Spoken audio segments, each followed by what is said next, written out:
My first thought with Life is Strange was just how kind of lovingly crafted the world was. It just felt like it had a lot of care put into it. The one thing that I remember taking away was the people who worked on that game loved that game. You could tell.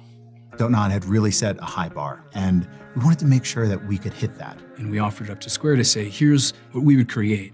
Fans were really adamant that knowing the story of Chloe and Rachel, that's the story they wanted to see. One of the principles that we embraced in developing Before the Storm was we wanted to create an engaging story. The center of the entire story is about friendship. I think everybody knows that one summer or whatever where you spent a lot of time with this particular person and it really defines that whole period of your life. When we wrote this game, we looked at it from Chloe's perspective. What makes us unique from her perspective? With Max, it was about rewinding time. We don't have time travel. We didn't think that was appropriate to this story or this character, really. The time travel was really an embodiment of Max's character. Chloe's not like that. Chloe is a wrecking ball that just bashes through the things that are in front of her and creates consequences and damage as she goes. And she can't take that back. And that was really important to us, of telling Chloe's story and making now those consequences, you're really gonna feel them, and those choices, you're really gonna agonize over them. That's a difference, I think, that's gonna be really powerful for our game.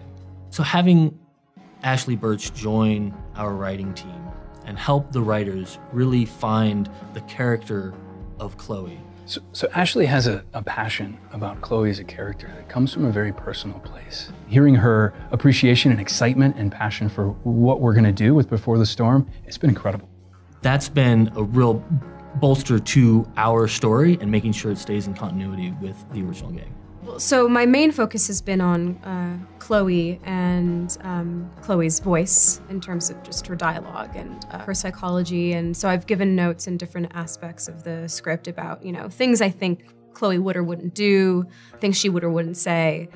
We're inviting the player in Before the Storm to step into her shoes at the age of 16.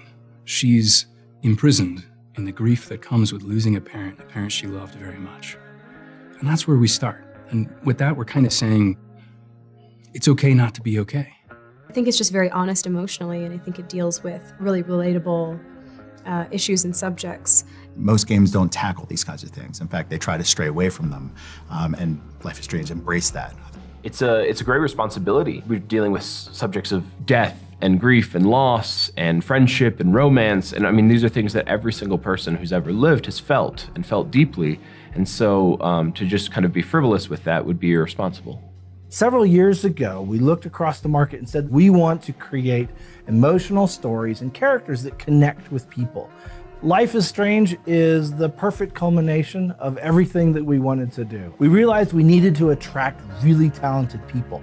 But once we had the really talented people, we needed to remove all the technical barriers that would get in their way.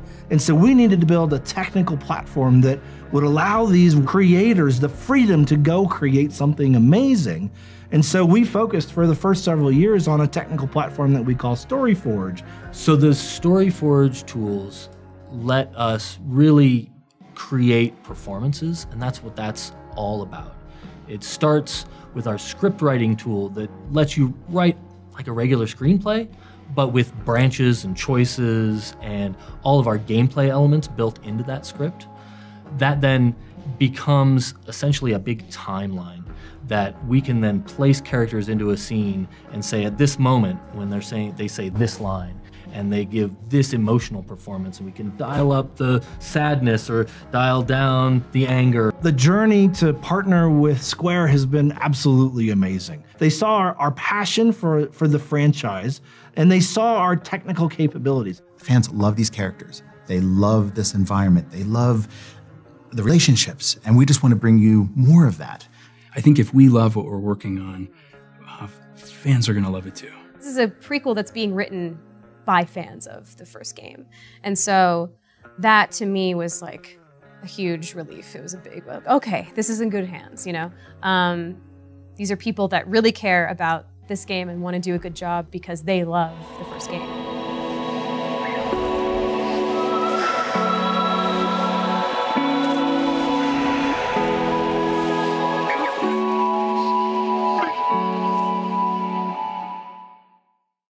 My name is Kylie Brown, and I am the voice of Rachel.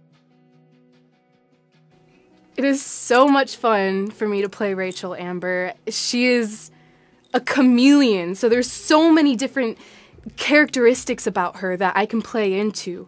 And it's such an experience that I can go from being this popular girl in drama who is like in charge of everything and loves what she does, to being real with Chloe and being who I am instead of what everybody sees me as. And I think it's this whole roller coaster of playing Rachel Amber, and I love it. Absolutely love it.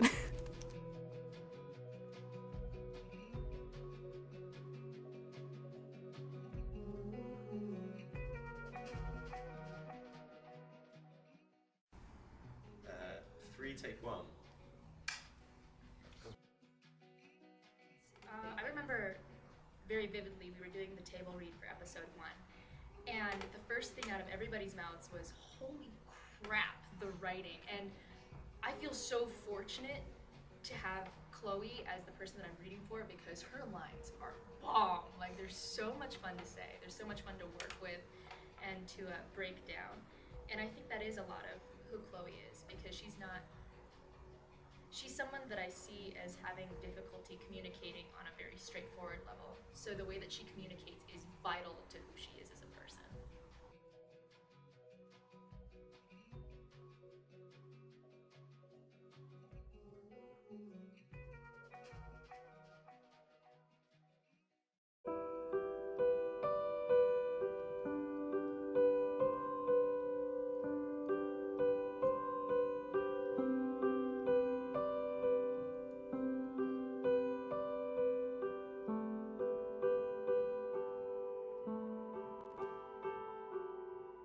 Hi, I'm Igor. And I'm Eleanor, and we are two-thirds of daughter.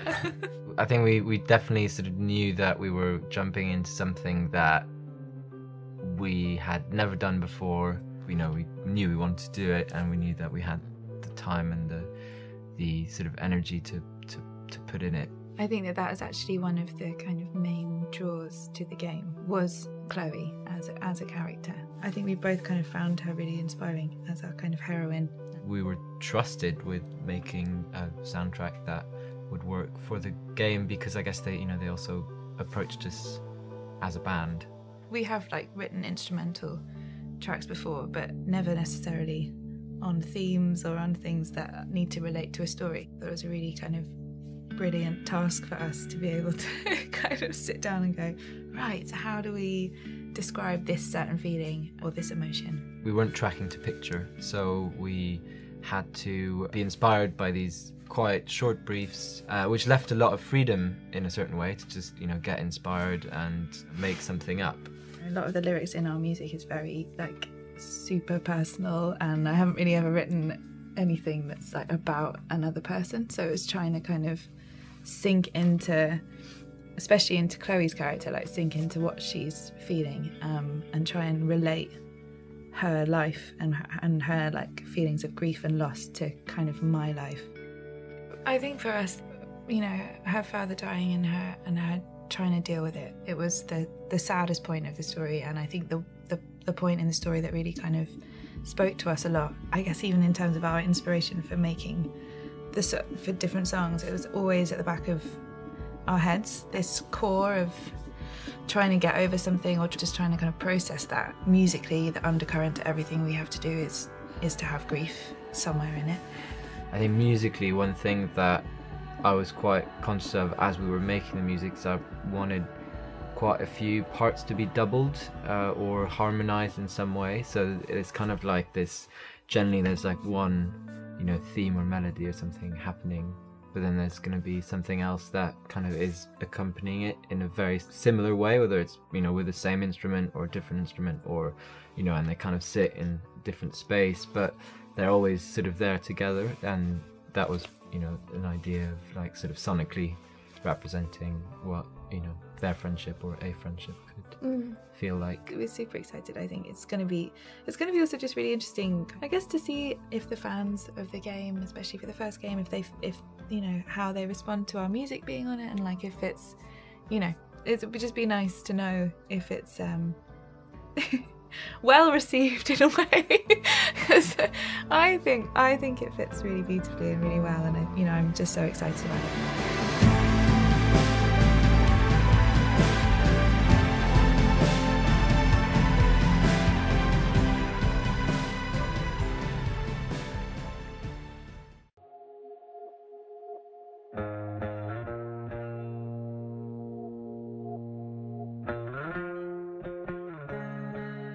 I think that Chloe is a compelling character because she's pretty wounded in lots of ways. She's gone through a lot of things. Working with Ashley's been awesome. She has a very personal viewpoint on who Chloe is, what her voice is like, how she relates to all the other characters of Arcadia Bay. Hi, my name is Rihanna DeVries. I play Chloe Price in Life is Strange Before the Storm. There's something so relatable about Chloe, and I think that's why so many people love her. It's because we all have something in us or something about her that we either want to be or already have. I took Chloe very personally. I tried to play her as raw and as close to heart as possible. I think just the rawness of her hurt and her pain is the thing that makes her such a dynamic and lovable character. She has this kind of wicked wit that she uses to alienate others, keep people at bay. You could actually be good at this if you lost the attitude. My attitude is what makes me special, David. I think she's someone that doesn't want to let on that she's affected by others, but absolutely is. Finding Rachel at this point in her life was a really big deal for her. We've embraced this idea that each girl kind of desperately needs something that only the other person can provide at this specific point in time in their lives. So getting to see that need, that vulnerability, and the strength and the kind of power that the characters pull from each other, it's incredible. We heard about it in the first game, obviously that's a lot of what motivates Chloe. And being able to actually see it and have the players experience it, I think will be really special and really fun. A lot of fans I know are really concerned about what happened between Rachel and Chloe and exactly how it broke down and how many layers their relationship has. Just having a hand in bringing that to life has been an honor. I've had my own mental perspective of who Rachel must have been and that kind of thing, so getting to actually see her fleshed out and to be able to read the interactions that she and Chloe have has been really awesome, and the team has done a really great job of crafting those scenes. I got to work with Phil, who was the voiceover director for Liz 1. He asked me questions that would prompt certain emotions from me so that I would read the lines a certain way. It becomes a very personal matter. It's not just playing around anymore. I'm feeling everything that I'm feeling. It was the junkyard scene in episode 1 where Chloe is just like crying and beating on cars and things. And Phil had told me as a motivation, he just said, "You can't be with someone you love anymore." And immediately that person popped into my head. And since then, it's just been holding on to the memory of who they are to me and how they feel in relation to me. That's been driving how I play Chloe for a lot of this. I'm sorry for whatever I did or didn't do. Today was the best day I've had since my dad died. And I screwed it up somehow. Like I screw everything up, because I'm a fucking screw up. Chloe, please. I don't want to be alone anymore. Imperfection is something that we embrace with this story, for sure. Rachel Amber has a power and a charisma and a meaning to Chloe that is, from the first game if you played it, incredible. We don't know for sure that it's purely good. We hope with the story in Before the Storm to raise this question of, it can be amazing to meet a person who has that power. It's not necessarily a good thing all the time either, because people are inherently complex. Rachel Amber is not just a hero to Chloe. She might not be a hero at all to Chloe. The player's decisions will play a big role in determining exactly what their relationship is like and what kind of an impact Rachel's going to have on her.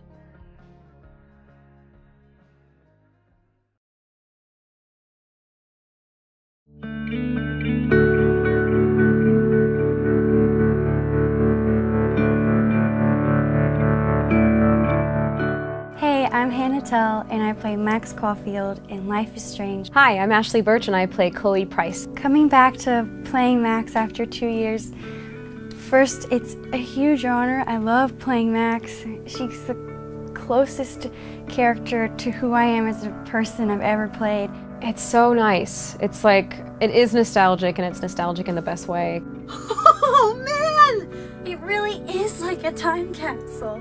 No way! We spent so much time recording together on the first game, and I feel like we both went through such like deep emotional transformations with these characters, and we got so attached to them. So there's something really surreal but so wonderful about being these characters again, and particularly to be able to act with Hannah. How about mine? What did I write? You were really funny. Mine was so serious. Well, yeah, that's you. Serious and genuine. It's funny, to me, Hannah just sort of is Max. Recording with Ashley is always such a masterclass. I love how she's so confident. She never holds back. She's never afraid. She just says it and does whatever she feels like is right, and that's really inspiring to me. Captain Bluebeard and Long Max Silver right again! This young Chloe is very different because I think she's just much more innocent. Her best friend is still around and they get to hang out all the time. So I think this is very much a Chloe before we've seen how much the world has kind of shaken her and taken things from her. And so I think she's much more jovial and carefree and at ease. And she's still got a little of a rebellious streak in her because she's Chloe, but it's much more playful. You have to do pirate voices? Yeah, so I'm just gonna be like, Yarr. I don't know. I need to hear yours so I'll know how to do mine. Yarr. What is yours? Arr. Oh, whoa, okay. I think the fans are really gonna love this episode because it shows a side of Chloe and Max's friendship that we've never gotten to see before. You really get to see this relaxed best friend back and forth. Oh man, that was really goopy. I like it. That's because you're a goop. We haven't really gotten to see them spend a whole lot of time together when there haven't been like life-threatening stakes on the line. It's fun to act like kids again. For a little while. Print it. Ship it. That was the one. Okay. You're not gonna any better than that.